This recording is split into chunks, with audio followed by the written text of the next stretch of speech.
your identity. Let's keep going here. Jesus continues Israel's mission. So now we're getting into New Testament, showing where you're going to see God is still calling an Israelite. Remember, Jesus is a Hebrew. He's an Israelite, fully God and fully man. So let's talk about this Israelite who's been called to not only save his people, but the nations. He was the Joseph. Joseph was metaphor. He was the foretelling of Jesus who was coming. Moses, as he was walking with those, not only Israelites, but the people who came out of Egypt with him. He is the foretelling of Jesus, so forth and so forth. He is a figure of Christ. So we're going to show you examples of what Jesus did to Gentiles. These were not Israelites with a Gentile state of mind. Jesus healed Gentiles, praised their faith, and declared the temple a house of prayer for all nations.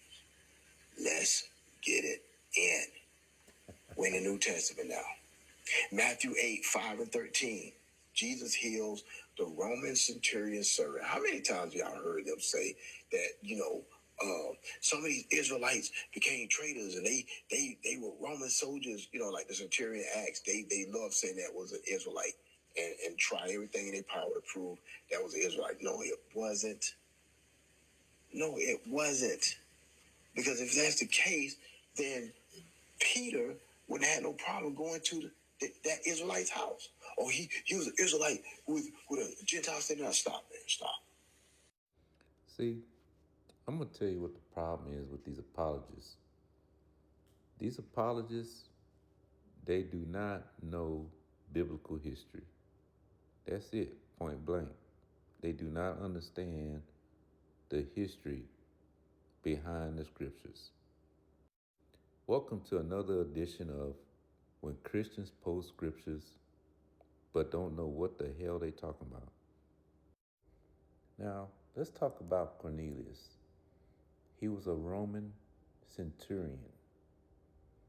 So automatically, these apologists, these Christians say, well, he must have been a white boy.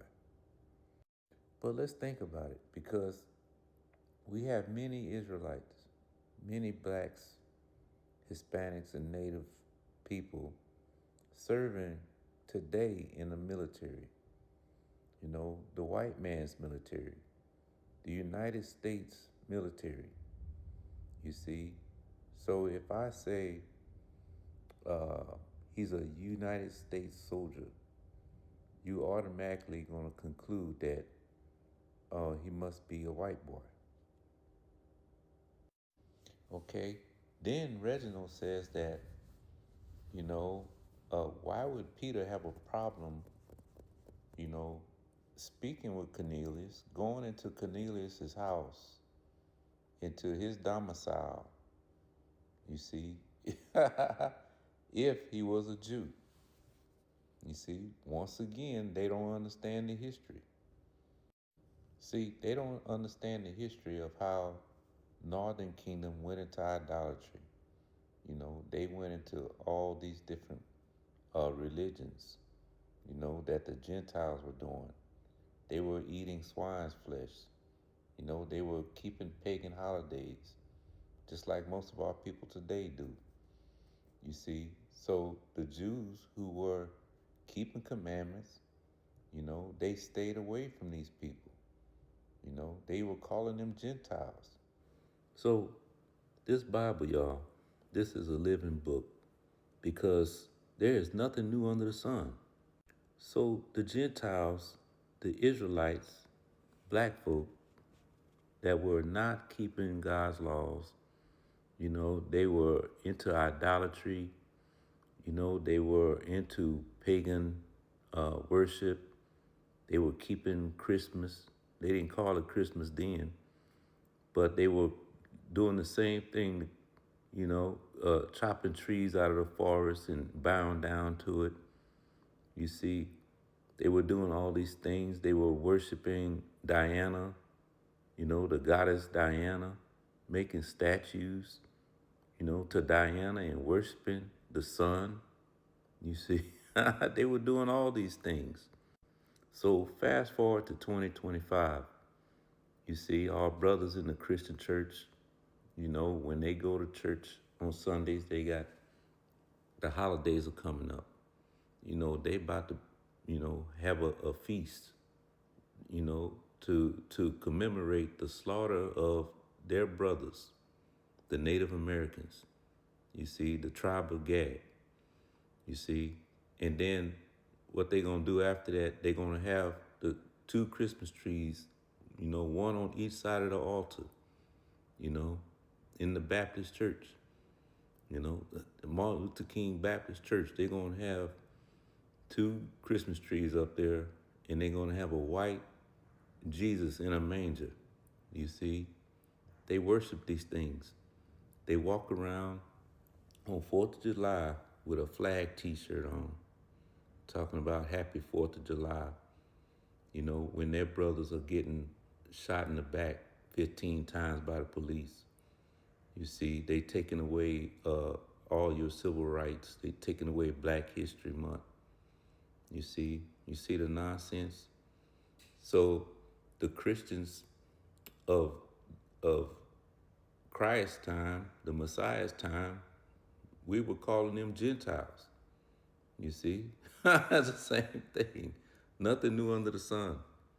Now look, it's not hard to understand.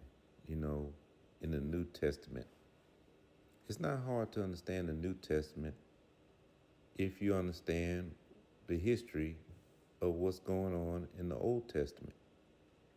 You see, when you go to the book of Ezekiel, chapter 37, it speaks about, you know, uh, the joining of the two tribes. You see, the southern kingdom and the northern kingdom. You see, because there was a split. When you understand that there was a split in the nation of Israel, the northern kingdom and the southern kingdom were at odds against one another. You see, there was some animosity going on between us. You know, just like if you have a family member, y'all arguing over some money, and there's a split. You see, you two, the one family side of the family won't speak to the other side of the family.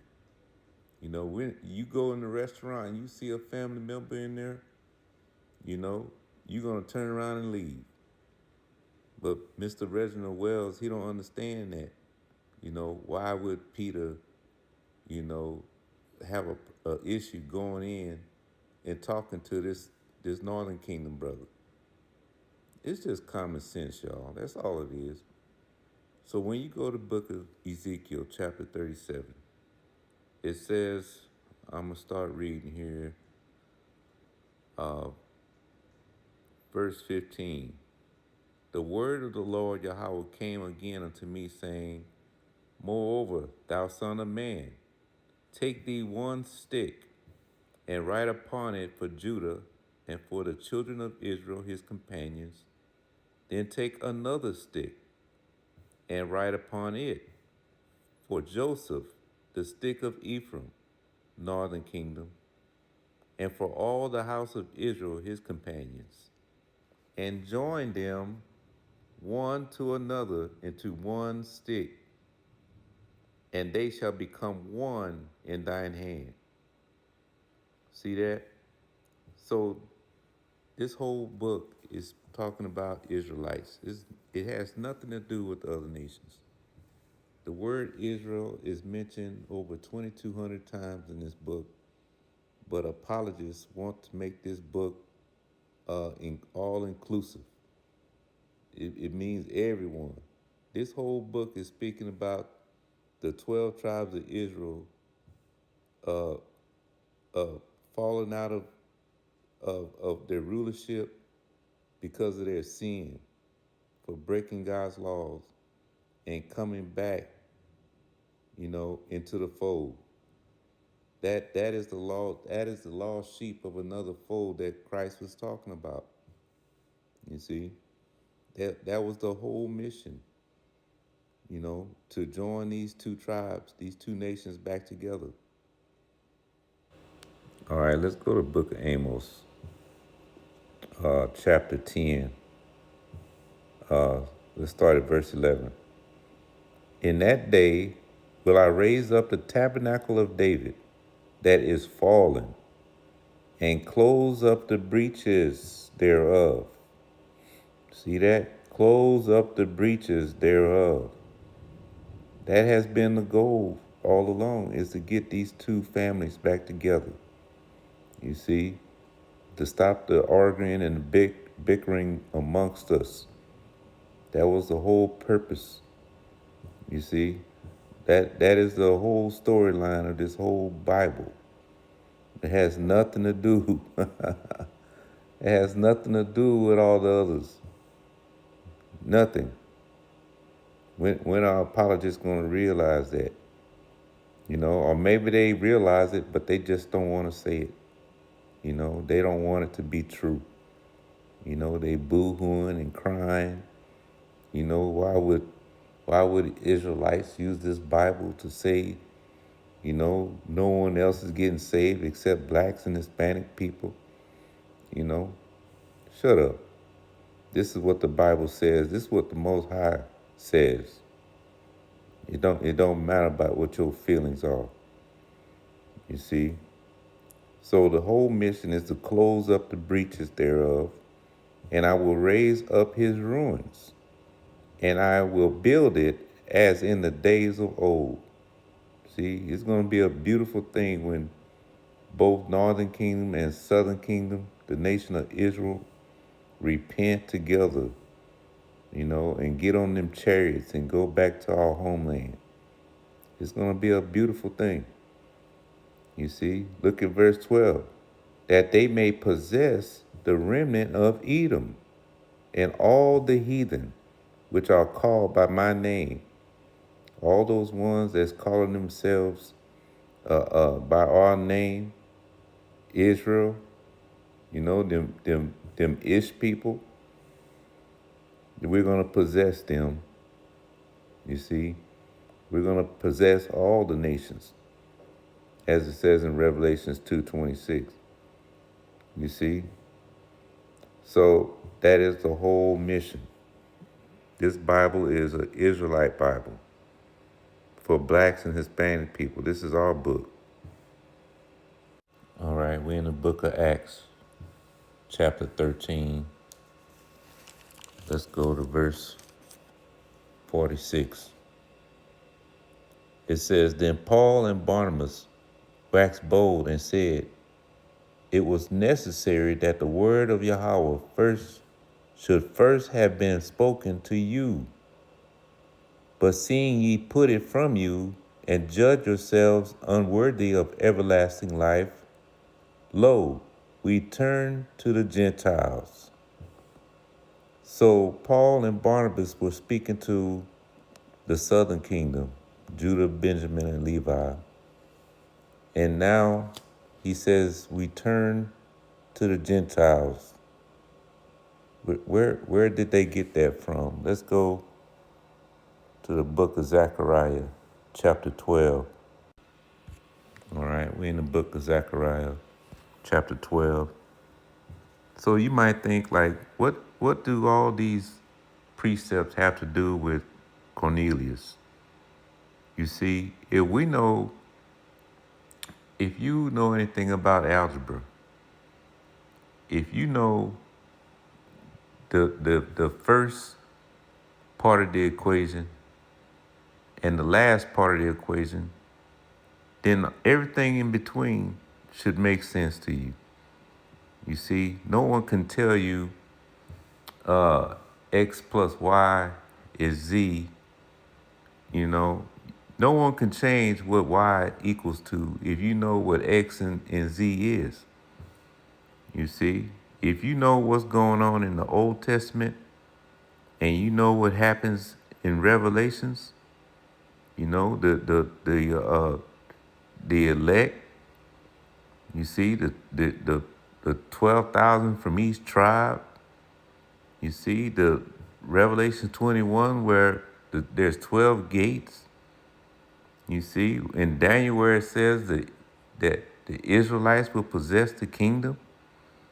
If we know all these things, all these parts of the equation, then no dumb apologist can come and tell us, that hey, Cornelius is a Gentile of another nation.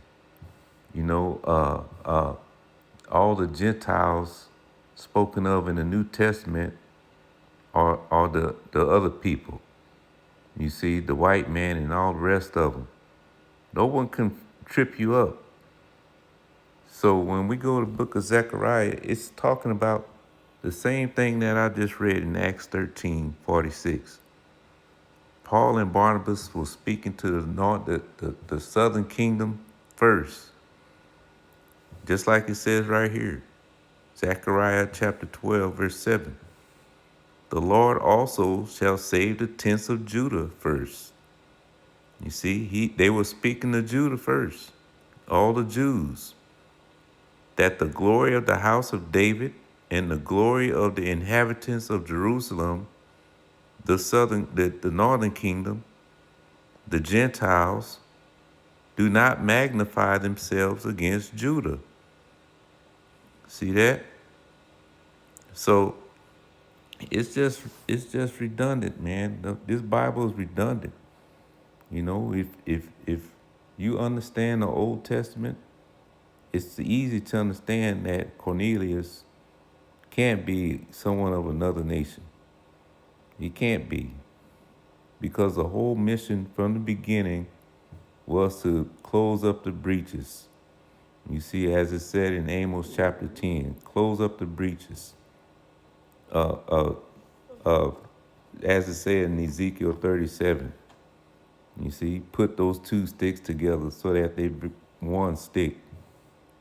You see, it's common sense, y'all. Common sense. All right, let's go to Book of Revelation, man. Because me and Reginald, we already spoke about this before. Verse 12. And had a wall great and high, and had 12 gates. 12 gates. See? Let me point it out to you. 12 gates. See that? And at the gates, 12 angels, and names were written thereon, which are the names of the 12 tribes of the children of Israel. See that, Christian? 12 tribes of the children of Israel were written on the gates. Nowhere in here does it say Gentiles were they have a gate called Gentile anywhere on here. Or a gate called Esau. You see? So therefore Cornelius had to be written on one of these gates. You see? So if you have a mathematical equation, x plus y equals z, you see, x, where it says Ezekiel 37, we're going to get the 12 tribes of Israel back together again, make it one stick. And then you come over here to Revelation 21, verse 12, it says the 12 tribes of Israel. You see? So if you have X and you have Z, Y can't be Gentiles. Nowhere in there. You see, that would be just dumb. That means you couldn't pass 8th grade mathematics if you come to that conclusion. So stop the nonsense.